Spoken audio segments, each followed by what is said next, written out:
Kembali lagi di Sok Jadi Pandit setelah beberapa hari tanpa video dari gua kali ini bikin video kembali karena memang ada pertandingan yang cukup seru menurut gue, yaitu dari jeda internasional, yaitu dari kualifikasi Piala Dunia. Kita langsung aja masuk ke pertandingan pertama, yaitu Portugal melawan Turki. Menang 3-1 Portugal, lolos ke final kualifikasi maksud gua. Dan kalau kita lihat memang praktis Portugal ini memang secara kualitas keseluruhan ya overall sangat layak menang dari Turki, karena Turki ini benar-benar, kalau kita ingat di Euro kemarin, juru kunci segrup sama Belanda, segrup sama segrup sama Wales, segrup sama Ukraina kalau nggak salah, itu dibantai juga. Jadi benar-benar tidak bisa diharapkan Turki yang sekarang benar-benar sudah menurun. Jadi sangat layak menang Portugal. Dan kalau kita lihat secara pertandingan juga begitu. Sama Italia kemarin dibantai, lawan Wales juga dibantai, bahkan lawan Switzerland juga dibantai. Jadi nggak heran juga mereka tergopoh-gopoh di kualifikasi ini. Dan yang menjadi masalah adalah dari Turki bahwa mereka harus ketinggalan 2 gol ya di paruh babak pertama. Itu yang membuat mereka mau nggak mau di babak kedua harus lebih keluar. Dan ketika mereka keluar, disitulah Portugal mendapatkan banyak space yang mampu dimanfaatkan oleh para pemain Portugal untuk melakukan serangan balik. Dan kita tahu sendiri bahwa Portugal ini identik dengan yang namanya crossing. Permainannya benar-benar membuild up bola dan melakukan crossing ke dalam kotak penalti. Dan di situ ada Ronaldo, Diego Jota. Gol kedua itu kan juga dalam proses seperti itu, crossing yang begitu indah dari Otavio kepada Diego Jota yang tinggal melakukan sundulan yang sangat akurat ke gawang dari Turki. Dan Turki bukan tanpa peluang. Turki bahkan sempat hampir menyamakan kedudukan. Kalau penalti dari Burak Yilmaz bisa masuk di menit 85, itu kalau menurut gua masuk, itu akan menjadi pertandingan yang lebih seru. Tapi nyatanya tendangannya malah melayang ke atas gawang. Itu yang membuat kecewa juga, mungkin gue sedikit kecewa karena gue mengharapkan pertandingan yang akan lebih seru jika Burak Yilmaz mampu menciptakan gol. Ternyata tidak, dan akhirnya Portugal yang justru mampu menambah keunggulan 3-1, close the game. Murni menurut gue karena kualitas pemain, murni karena mentalnya.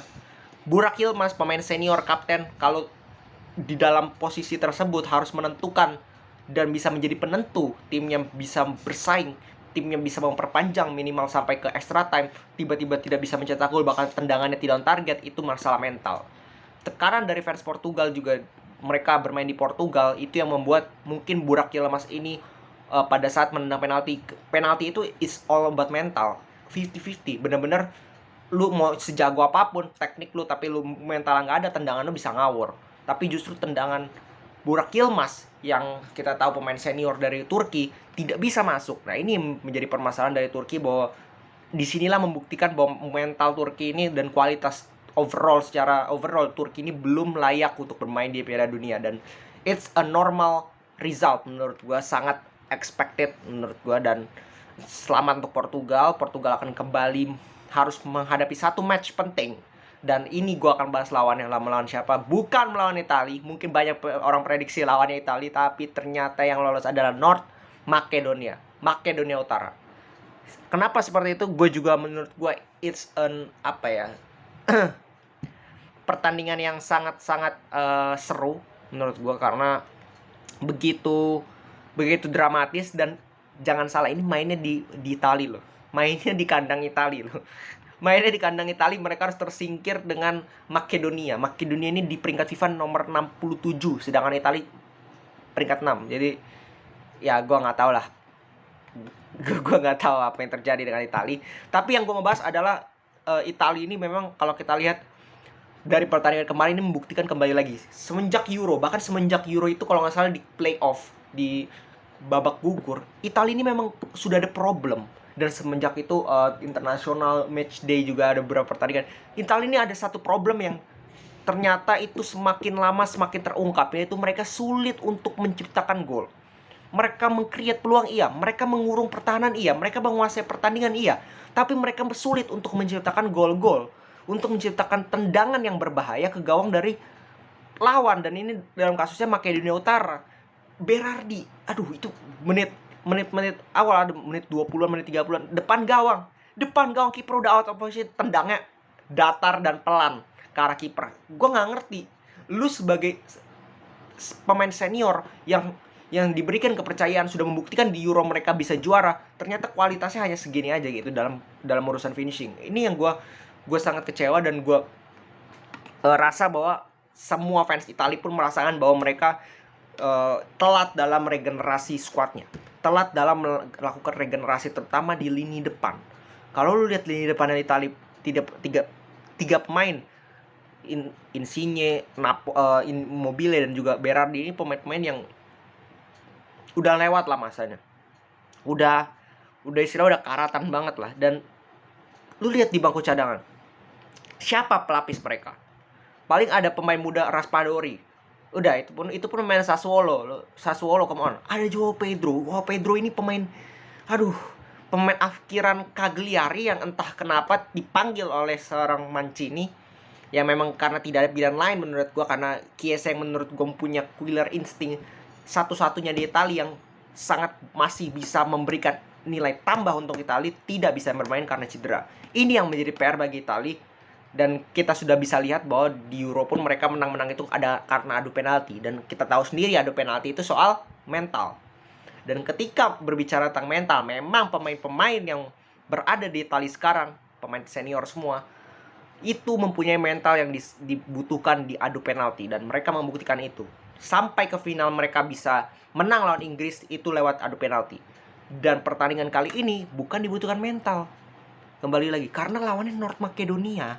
Mereka main di kandang dengan full tim, hampir praktis cuman gak main 2 center back mereka. Ya praktis, lu gini ya, kalau lu bermain dengan 2 center back kuat, kalau lu ganti misalkan gantinya Bastoni not bad lah menurut gue. Mancini ya masih jauh di bawah lah, tapi Bastoni not bad lah menurut gue. Lu mengganti 2 pemain ini dengan 2 pemain yang memang di bawah kualitas, tapi kan lawan lu harus lihat juga Makedonia ini sekuat apa. Dia di Euro kemarin sama kasusnya kayak Turki, juru kunci, bermain lawan Ukraina, bermain lawan Belanda, bermain lawan Austria, mereka 3 kali kalah. Jadi apa hebatnya Makedonia Utara? Selalu kalau lihat di praktis kemarin itu hanya mengandalkan masih gandelin namanya Goran Pandev. Untung udah pensiun nih orang. Kalau enggak masih bisa dimainin lagi. Dan bener-bener kalau lihat secara permainan pun, secara pertandingan, dikurung habis-habisan, bener-bener gak dapat peluang yang berbahaya Makedonia ini. Italia banyak peluang yang bisa dibuat berbahaya, tetapi tidak bisa, karena mereka tidak punya final pass, final produk yang mereka tidak punya. Immobile berkali-kali bapuknya minta ampun secara finishing. Terus mau ngandelin siapa? Belotti gak lu bawa, lu malah ngandelin pemain afkiran kayak Joao Pedro ini masuk menit 90 juga gak ada pengaruh sama sekali. Menit 77 bahkan digantinya Immobile dengan Lorenzo Pellegrini. Pellegrini ini main gelandang menurut gue, kalau nggak salah ya, di Roma. Jadi lu nggak punya banyak strategi, lu nggak punya banyak kualitas pemain di lini depan lo untuk Italia. Dan itu yang menjadi PR bagi Italia, bahwa regenerasi lini depan lo ini buruk sekali. Dan itu bertahun-tahun Italia regenerasi di lini depannya ini sulit. Dan itu yang membuat Italia ini sering terjegal. 2016 mereka nggak lolos Piala Dunia, nggak lolos Euro. Itu karena apa? Karena lini depan lagi. Ini juga sama kasusnya, mereka tidak lolos Piala Dunia. Karena apa? Karena tidak bisa mencetak gol. Sesimpel itu. Kalau lu bisa lihat 32 shot loh mereka 32 shot, 11 off target, 5 on target. Berapa yang diblok? 16. Begitu banyak shot yang diblok. Ini membuktikan bahwa mereka sangat-sangat kesulitan untuk menciptakan gol. Ini yang menjadi permasalahan dari Italia. Begitu juga dengan Makedonia sebenarnya. Makedonia peluangnya berapa sih? 1. Di menit terakhir itu pun gak berbahaya kalau kita lihat dari jarak jauh. It's a goal. Di detik-detik terakhir mereka mampu mencetak gol. Ini menjadi pukulan telak untuk Italia, karena mereka habis juara Euro dan mereka harus rela tidak masuk ke Piala Dunia. Dan ini menjadi pukulan telak juga bahwa Serie A, come on, Serie A menyumbangkan hampir semua pemain di starting lineup, dan hasilnya adalah mereka kalah lawan Makedonia. Dan kalian bisa nilai sendiri Serie A seperti apa. Gua nggak mau banyak bahas soal itu. Jadi Portugal akan ketemu dengan Makedonia Utara di final kualifikasi. Kita lihat akan seperti apa, apakah ada kejutan lagi, bisa aja. Terus kita ke beach sebelahnya, itu ada Wales berhadapan dengan Austria. Gue tidak mau bahas skor. Mungkin kita bisa ucapkan selamat kepada Wales karena mampu lolos melawan Austria walaupun bermain dengan cukup sengit. Austria juga memberikan perlawanan yang sangat luar biasa. Yang gue mau bahas adalah satu pemain yang bisa menjadi aktor dari Wales, yaitu seorang Gareth Bale, pemain Real Madrid juga. Pemain yang bisa diandalkan di Wales tapi menjadi antagonis di Real Madrid. Kenapa hal itu bisa terjadi? Gue mau bahas itu. Bale kita tahu sendiri kemarin absen dari El Clasico karena apa? Karena katanya dia cedera. Ternyata dia bisa membela Wales 90 menit kalau nggak salah dia main ya. Iya, 90 menit baru diganti. 90 menit praktis. Dia bisa mencetak 2 gol dengan sangat indah. 1 gol free kick yang begitu menawan. 1 gol finishing yang luar biasa dari kotak penalti, scrimmage, corner kick. Itu dia bisa buktikan di Wales. Dan orang berkata, banyak fans Madrid bilang bahwa, iya, kenapa lu tidak bisa memanfaatkan Bale di Real Madrid? Ini salah Ancelotti, Ancelotti yang tidak memainkan dia. Hey, gue cuma mau bilang, ini pendapat gue kembali lagi ya. Lu harus lihat Bale ini seperti apa di Madrid. Ini bukan dari Ancelotti aja. Bale itu main itu dari zamannya Lopetegui, Solari, Zidane sampai sekarang Ancelotti. Kapan lu lihat Gareth Bale di 4 pelatih ini pernah perform? Sekarang gue tanya aja. Kapan dia pernah bermain reguler dan bermain dengan profesional, dalam arti dia menunjukkan performa terbaiknya seperti pada saat zaman BBC? Kapan di 4 periode ini? 5 tahun terakhir lah. Kapan? Gue hampir tidak pernah menemukan Gareth Bale bermain dengan profesional seperti dia main di Wales. Gue akui juga, Wales ketika dia bermain di Wales, ini menjadi Gareth Bale yang berbeda.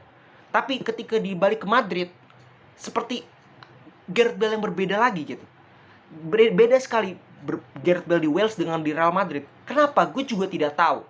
Kalau kita ingat juga pada saat waktu itu ada jeda internasional beberapa tahun lalu, ada Gareth Bale yang kasus dia membentangkan bendera yang ada tulisan Wales, Golf, Madrid in that order.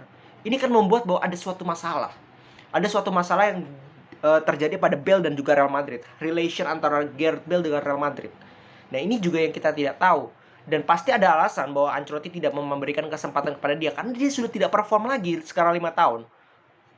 Praktis dia sudah tidak bermain dengan hati untuk Real Madrid menurut gue. Di beberapa tahun terakhir kita sudah melihat bahwa Gareth Bale ini angin-anginan.